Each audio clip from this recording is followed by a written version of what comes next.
বন্ধুরা সুপ্রভাত, কেমন আছো তোমরা সবাই? আশা করছি সবাই খুব ভালো আছো। আমি দীপা, আমার নতুন আরও একটি ঝলমলে ব্লগে তোমাদের সকলকে অনেক ওয়েলকাম। আশা করছি আজকের ভিডিওটা তোমাদের ভালো লাগবে। আর আজকে হলো মঙ্গলবার, আর এখন ঘড়িতে বাজে সকাল 6টা। আজকে অনেক তাড়াতাড়ি স্নানটা করে নিয়েছি। বেলার দিকে ট্যাঙ্কের জল এত পরিমাণে গরম থাকে তো রীতিমতন হাতে যেন ফোসকা পড়ছে, সেই জন্য সকাল সকাল স্নান করে ঠাকুর পুজোটা করে নেব, তারপর বাদবাকি কাজকর্ম। সকালবেলা একটু এরকম স্নান ঠাকুর পুজোটা করা থাকলে নিজের মধ্যে এত সুন্দর একটা এনার্জি চলে আসে না, কি বলবো। তখন যেন প্রত্যেকটা কাজ খুব সহজে একটার পর একটা করে ফেলতে পারি। তো এখনও পর্যন্ত বিছানাতে রোদ চলে আসেনি, আস্তে আস্তে পুরো রোদটা বিছানায় চলে আসবে। তার আগে বিছানাটা পরিষ্কার করে দরজা জানলা বন্ধ করে দেবো, তা না হলে দুপুরের পর থেকে বিছানাতে আর শোয়াই যায় না।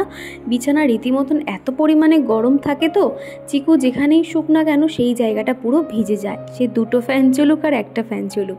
সেই জন্য না আজকে একটু তাড়াতাড়ি বিছানাটা পরিষ্কার করে নেব। কালকে রাতে বেডশিটটা কেচে দিয়েছিলাম, তো সেটা না শুকিয়ে গেছে। তোমাদেরকে বলেছিলাম না ট্যাঙ্কের যে গরম জলটা দিয়ে বেডশিট এবং যেগুলো আর কি একটু ময়লা হয়েছিল নাইটিগুলো, সেগুলো সমস্তটাই কিন্তু আমি দুপুর নাগাদ ভিজিয়ে রেখেছিলাম আর রাত্রিবেলা কেচেছি। এরকম করে কিন্তু যদি আমরা একটু বুদ্ধি খাটিয়ে নিতে পারি সেক্ষেত্রে কিন্তু অনেকটাই সুবিধা হয়। আর ট্যাঙ্কের জল মানে এত পরিমাণে গরম থাকে না, প্রায় সকাল 9টা থেকে কিন্তু উষ্ণ উষ্ণ গরম হতেই থাকে, আর বেলার দিকে তো হাতই দেওয়া যায় না। তারপরেই তো চলে এসেছি রান্নাঘরের দিকে। সকালে ওই যে ড্রাই ফ্রুটগুলো খাই সেটা এখন খেয়ে নিচ্ছি। কালকে কাজু কিশমিশ এগুলো কিছুই দিইনি, আলমন্ডটা দিয়ে দিলাম, কেননা আলমন্ডটা অনেক দিন ধরে আনা হয়েছিল, আর এগুলো এখন একটু করে বেশি করে না খেলে এগুলো নষ্ট হয়ে যেতে পারে। তো এখন এই যে কয়েকটা বাদাম খেয়ে নিলাম। তারপর আগের দিন যে বাসনগুলো সব মেজে দিয়েছিলাম সেগুলো তো সব শুকিয়ে গেছে, জল ঝরে গেছে, তো প্রত্যেকটা এখন সুন্দর করে গুছিয়ে নিচ্ছি। আমার এই রান্নাঘরটাতে এরকম একটা সত্যি সেলফ ছিল বলে কিন্তু অনেকটাই হেল্প হয়েছে। জিনিসপত্রগুলো এখানে সুন্দর করে সাজিয়ে গুছিয়ে রাখতে পারি, তা না হলে আমাকে আলাদা করে আবার র্যাক কিনতে হতো। এটাই কিন্তু সুবিধা। আর আমার এই জায়গাটা কিন্তু আমার ভীষণ ভালো লাগে। প্রত্যেকটা জিনিস দেখো আমি সুন্দর করে গুছিয়ে রেখেছি। যেগুলো সবসময় ব্যবহার হয় স্টিলের জিনিসগুলো সেগুলো নিচে রাখি, আর যেগুলো খুব কম ব্যবহার হয় সেগুলো আর কি উপরের দিকটাতে গুছিয়ে রাখি, তাহলে দেখতেও ভালো লাগে আর যখন যেটা প্রয়োজন পড়ে নিয়ে নিতেও পারি। এখনও পর্যন্ত কিন্তু চিকুর পাপা কেউ ঘুম থেকে ওঠেনি। আমি একটু তাড়াতাড়ি উঠেছি যাতে একটু নিজেকে সময় দিতে পারি এবং কাজকর্মগুলোকে ঠান্ডা মাথায় করতে পারি। তা না হলে চিকু ঘুম থেকে উঠে গেলে তখন একটা চিন্তা থাকে যে ওকে ব্রাশ করাতে হবে, খাওয়াতে হবে, চিকুর পাপা উঠলে ওর জন্য চা করতে হবে, এরকম তো চিন্তা হতে থাকে। সেই জন্য আগে ভাগে উঠে আস্তে আস্তে করে সমস্ত কাজকর্ম সেরে নিচ্ছি, যাতে কোনো রকম আওয়াজ না হয় আর ওরা বুঝতে না পারে। তো দেখো এদিকে কিন্তু আমি সব সমস্তটাই সুন্দর করে গুছিয়ে নিয়েছি। আর জানো তো রান্নাঘরের কাজকে সহজ করার জন্য অনলাইন থেকে দুটো জিনিস অর্ডার করেছি। এত সুন্দর হয়েছে না সেগুলো, কি বলবো। এই ব্লগে আর শেয়ার করছি না, পরের কোনো একটা ব্লগে তোমাদেরকে অবশ্যই দেখাবো সেগুলো কি আমাদের দৈনন্দিন কাজকর্ম অনেক সহজ করে দেবে।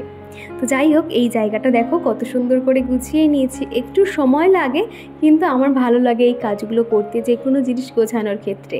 তো দেখো সেলফ কাউন্টারটা সুন্দর করে গুছিয়ে নিয়েছি, আর এরই মধ্যে চিকুর পাপাও ঘুম থেকে উঠে গেছে, তো ওকে এখন চাটা দিচ্ছি, তারপরে আর কি রান্নাঘরে আবার চলে আসবো। তো চিকু এখনও ঘুমোচ্ছে, ওর জন্য এখন কোনো খাবার কিছু বানাতে হবে না। এক এক সময় দেখা যায় চিকু ঘুমোলে ওর খাবার বানিয়ে রেখে দিই, আর সেই খাবার কিন্তু ঠান্ডা হয়ে যায়, আবার সেটা গরম করতে হয়।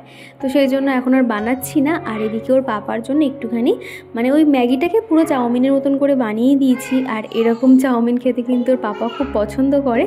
তো খানিকটা ওকে দিয়ে দিচ্ছি আর অল্প খানিকটা চিকুর জন্য রাখছি। তো এটা বেলার দিকে চিকুকে দেবো।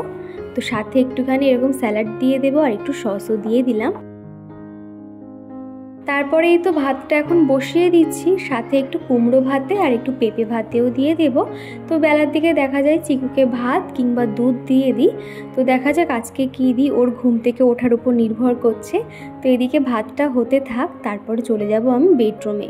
তো বেডরুমে এসেই দেখলাম এই যে আর্টিফিশিয়াল লিপগুলো ছিল সেগুলো সব খুলে গেছে। আমি যেহেতু সেলোটেপ দিয়ে আটকে রাখি, তো কখন কিভাবে না খুলে গেছে, তো সেগুলো এখন একটু ঠিক করে দিচ্ছি।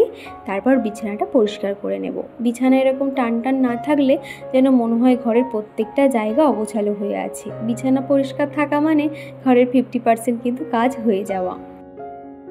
আর এরই মধ্যে তো চিকু ঘুম থেকে উঠে গেছে। তোর পাপাকে বললাম ওকে একটু তুমি ব্রাশ করিয়ে মুখটা ধুয়ে দাও, তারপরে ওকে আমি কিছু একটা খাইয়ে দেবো। তোর পাপা ওকে ব্রাশ করিয়ে দিয়ে হাতে একটা বিস্কুট দিয়ে দিয়েছে। ওই বিস্কুটটা খেতে থাক, তার মধ্যে আমার ঘরের কাজকর্ম হয়ে যাবে। তো তারপর চলে এসেছি এখন সবজিগুলো কেটে নিতে। যেহেতু চিকু 1 গ্লাস উষ্ণ গরম জল খেয়েছে, একটা বিস্কুট খেয়েছে, সেই জন্য ভাবলাম একটু পরে ওকে খাওয়াবো, তার আগে আমার সবজিগুলো ধুয়ে কেটে জোগাড় করে নিই, তাহলে কিন্তু রান্না করতে বেশিক্ষণ সময় লাগবে না। আর চিকু কিন্তু আমার কাছেই বসে আছে, ও কিন্তু এখন দুষ্টুমি করছে। আজকে কিন্তু বেশি কিছু রান্না করব না, ওই একটু এদিক ওদিক করে রান্না করব আর কি। ওই যে আম দিয়ে ডাল করব, আর ইঁচড়টা ভাবছি ইঁচড়টা দিয়ে একটা কিছু চপ মতন বানিয়ে নেব, আর সাথে ওই ঝিঙে আলু পোস্ত করব, আর ডাল, আর একটা মাছ ভেজে নেব, হয়ে যাবে। শীতকাল হলে দেখা যেত চিকুর পাপা পুরো বাজার ভর্তি করে নিয়ে আসতো, তা কিন্তু এখন গরমের সময় তো বেশি সবজি পাওয়া যায় না, ওই ঝিঙে পটল এই সবই আর কি পাওয়া যায়, তো সেগুলোই আর কি এনেছিল। আর আজকে ভাবছি ইঁচড়টা না বানালে খারাপ হয়ে যাবে, আরও একটু ইঁচড় রয়েছে, সেটাও অন্য কোনো একটা দিন রান্না করে নেব। তো এদিকে ঝিঙেগুলো ছোট ছোট করে কেটে নিচ্ছি, আর এত সুন্দর লাগছিল, বেশ অনেক দিন পর আর কি ঝিঙে আলু পোস্ত খেলাম। আর ঝিঙেগুলো খুব ভালো ছিল জানো তো, পুরো মিষ্টি মিষ্টি ঝিঙে। তো এখন এই যে চিকু বসে আছে, আমি এদিকে আলু ছাড়াবো, ও কিন্তু আলু ছাড়ানোর জন্য এই মেশিনটা নিয়ে এখন বসে রয়েছে, খেলছে। বারবার বলছে হাতে লেগে যাবে, কিন্তু সে তো শুনবে না। এতক্ষণ যদি চিকুর হাতে একটা ফোন দিতাম তাহলে কিন্তু আর একটুও বদমাইশি করতো না, সোজা ফোন নিয়ে ঘরে শুয়ে শুয়ে ফোন দেখতো। কিন্তু আমার মনে হলো যতক্ষণ আমি পাচ্ছি, মানে এখন তো মানে রান্নাবান্না কিছু করছি না, শুধু একদিকে ভাত হচ্ছে, খুব একটা অসুবিধা হচ্ছে না বলেই কিন্তু ওকে রেখেছি। তা না হলে না আমি দুদিক সামাল দিতে পারি না। ধরো একদিকে রান্না করা, ওই গরম তেলে রান্না করা, আর একদিকে চিকু এরকম বসে কোথায় কি করবে না, তখন বাধ্য হয়ে এক প্রকার ওর হাতে ফোনটা দিতে হয়। তোমরা অনেকেই জানতে চাও যে আমি যখন ঘরের কাজকর্ম করি কিংবা স্নানে যাই চিকু তখন কি করে। কি জানো তো, আমি দেখছো তো ওই ঘরের কাজকর্ম করছি, ও কিন্তু আমার সাথেই রয়েছে, আমার সঙ্গেই ঘুরঘুর করে। যখন প্রচুর বদমাইশি করে, আমার কোনো কথা শোনে না, সেই সময় বাধ্য হয়ে ওর হাতে ফোনটা দিলে ও কিন্তু নিশ্চিন্ত, মোটামুটি তুমি আধ ঘন্টা 1 ঘন্টা কাজ করো মন দিয়ে, ও তখন আর তোমাকে ডিস্টার্ব করতে যাবে না। তা না তো কিন্তু আমার এরকম কাজ বাড়াতেই থাকে। তো যাই হোক, এদিকে এখন কিন্তু আমি ডিপ ফ্রিজ থেকে মাছটা বার করে নিয়েছি, নিয়ে এরকম জলে দিয়ে রেখে দিলাম। আর এদিকে কিন্তু সবজিগুলো খুব ভালো করে ধোয়া হয়ে গেছে। তো ভাতটা ওদিকে হচ্ছে, আর এদিকে কিন্তু ডালটাও বসিয়ে দিলাম। কি জানো তো, আমাদের বাড়িতে কিন্তু প্রত্যেক দিনই যাই রান্না হোক না কেন ডালটা কিন্তু অবশ্যই হয়। আমাদের চিকু কিন্তু ডাল খেতে ভালোবাসে। ডাল মানে এরকম নয় শুধু ডাল ভাত, ওর সঙ্গে কিন্তু মাছ, চিংড়ি, ডিম এগুলো রাখতেই হবে, তারপরেই কিন্তু ডাল ভাতটাও খাবে।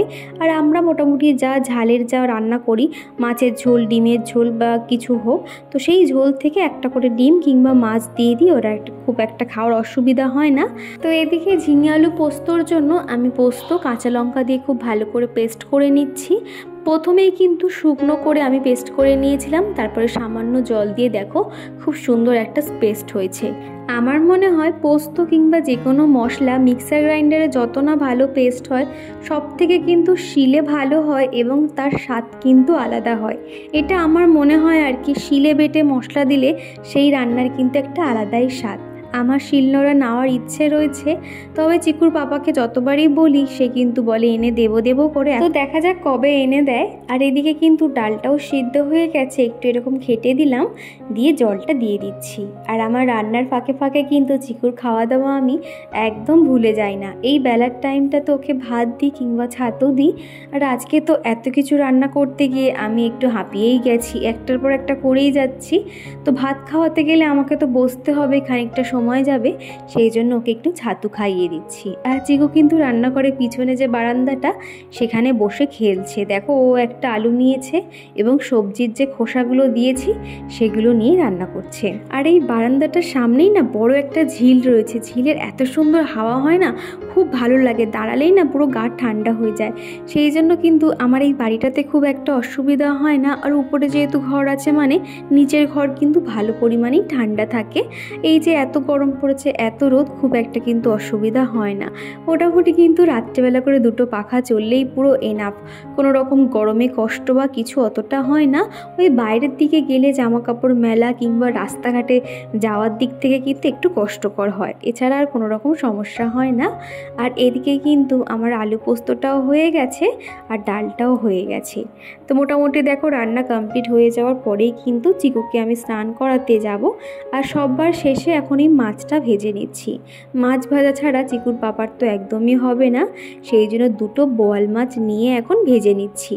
তো মাছটা ওদিকে ভাজা হতে থাক, আর সেই ফাঁকে জানালার দিকটা না একটু ভালো করে পরিষ্কার করে নিচ্ছি। রান্নার সময় তো জিনিসপত্র ঠিক পার্টিকুলার জায়গায় রাখা হয় না, হাত বাড়িয়ে যেটা যেখানে পারি রেখে দিই। তারপরে কিন্তু এগুলো গুছিয়ে রাখতে হয়, আর অল্প থাকতে থাকতে যদি জিনিসপত্র না গুছিয়ে রাখি পরে কিন্তু আমাদেরই ভুগতে হবে। তো এই জায়গাটায় দেখো যেগুলো আমার প্রতিদিন রাতে ভেজাতে হয়, মেথি মৌরি কতিলা, সেগুলো আর কি রাখি। আর এই যে প্লেটটা দেখছো, এটা না ডিনার সেটের যে প্লেটগুলো হয় সেটা আর কি। তো সেটা এখন খারাপ হয়ে গেছে বলে ওরকম DIY কাজ করে নিয়েছিলাম। তো ওখানে আমি তেলের জারগুলো রাখি। আর এই লাল কালারের যে বাস্কেটটা দেখছো, এখানে রান্নার সময় টুকটাক যে জিনিসগুলো লাগে সেগুলোই রাখি। যেমন ধরো ভীম লিকুইডটা রেখেছি, আর একটা শুকনো লঙ্কার টিব্বা রেখেছি, ওর মধ্যে শুকনো লঙ্কা রয়েছে, আর কাঁচি, গ্যাস লাইটার এগুলো আর কি রেখেছি। আর রাখছি একটা হজমিগুলির কোটো। এটা না আমার রান্নার সময় মুখের মধ্যে দিয়ে মানে রান্না করতে ভালো লাগে। হজমিগুলিটা আর কি লজেন্সের মতন কাজ করে। তো ওদিকটার কাজ হয়ে গেল, পর্দাটা ফেলে দিলাম। আর এদিকে এই যে মশলাদানটা রয়েছে এটাও কিন্তু হালকা হাতে পরিষ্কার করে নিচ্ছি। আর তারই মধ্যে কিন্তু আমার মাছগুলো ভাজা হয়ে গেছে। তো এখন রান্নাঘরে কাজকর্ম মানে মোছা টোছা তো কিছু হয়নি। তার আগে ভাবলাম 12টা বাজতে চলো চিকুকে স্নান করিয়ে দিই। তো এখন চিকুকে স্নান করিয়ে দেওয়ার পরে কিন্তু প্রতিদিনের অভ্যেস ঠাকুর প্রণাম করা। তো সেটাই এখন ঠাকুরটা প্রণাম করছি। কতক্ষণ ধরে যে প্রণাম করবে না, ওকে বলি যে বাবি হয়ে গেছে ওঠো ওঠো, সে উঠবেই না জানো। তো তারপরে যা হোক করে আর কি উঠেছে। তো এবার ওকে রেডি করিয়ে দিয়েছি। তো তারপর ওকে ভাত টাত খাইয়ে দেবো। তো তারপরে রান্নাঘরের যে কাজকর্মগুলো রয়েছে সেগুলো সেরে নেব। তোমরা চিকুকে এতটাই ভালোবাসো যে তোমরা সবসময় বলো যাতে চিকুকে একটু দেখাই, সেই জন্য ওকে একটু দেখালাম ও কি করে না করে।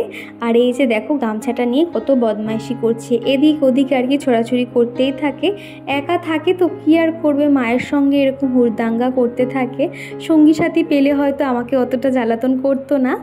তো এই তো ওকে এখন খাইয়ে দাইয়ে দিয়ে চলে এসেছি আবার রান্নাঘরে।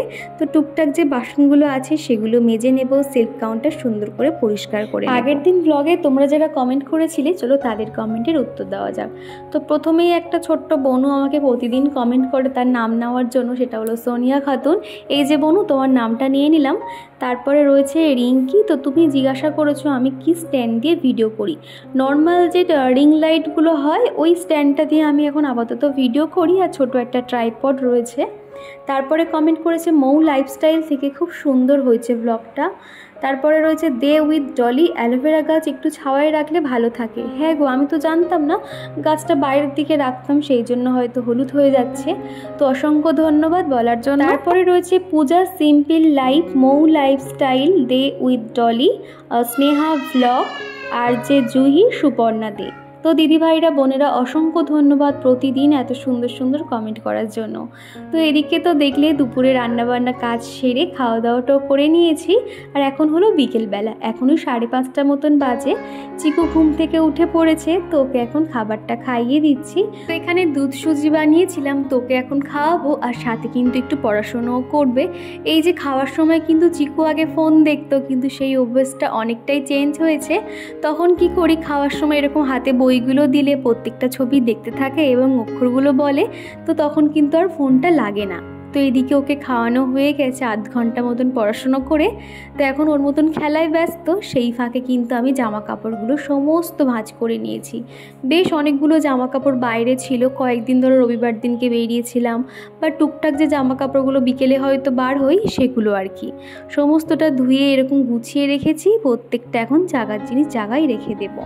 আমার না ওরকম দাঁড়িয়ে দাঁড়িয়ে জামা কাপড় ভাঁজ করতে ভালো লাগে না। অনেককেই দেখেছি দাঁড়িয়ে দাঁড়িয়ে বেশ টপাটপ জামা কাপড়গুলো ভাঁজ করে নেয়, আমি না ওরকম পারি না, আমার যেন হাত পা ব্যথা করে। সেই জন্য একটা জায়গায় বসে টান টান করে প্রত্যেকটা জামা কাপড় গুছিয়ে নিই, তারপরে যেটা যেখানে থাকে রেখে দিচ্ছি। আর এই শোকেসটাতে চিকুর পাপার সমস্ত অফিসের শার্ট বলো প্যান্ট বলো সেগুলো এখানে রাখি। আর এইভাবে আলাদা আলাদা করেই কিন্তু রাখতে হয়, তা না হলে অফিস যাওয়ার সময় কিন্তু সব অগোছালো করে ফেলে। আর উপরের দিকে তো দেখলে টেবিলে চিকুর পাপার হাফ প্যান্ট, গামছা এগুলো গুছিয়ে রাখি। আর এই বাস্কেটটার মধ্যে আমার সমস্ত জামা কাপড়, যেমন ধর নাইটি, গেঞ্জি, প্লাজো এর মধ্যে গুছিয়ে রাখি। এই বাস্কেটটা থেকে কিন্তু অনেকটা সুবিধা হয়েছে, মানে হাতের কাছে পেয়েও যাই। আর বাইরে ঘাটে যাওয়ার জন্য যে জামা কাপড়গুলো সেগুলো এই শোকেসটার মধ্যে রাখি, সেগুলো এখানে গুছিয়ে রাখলাম।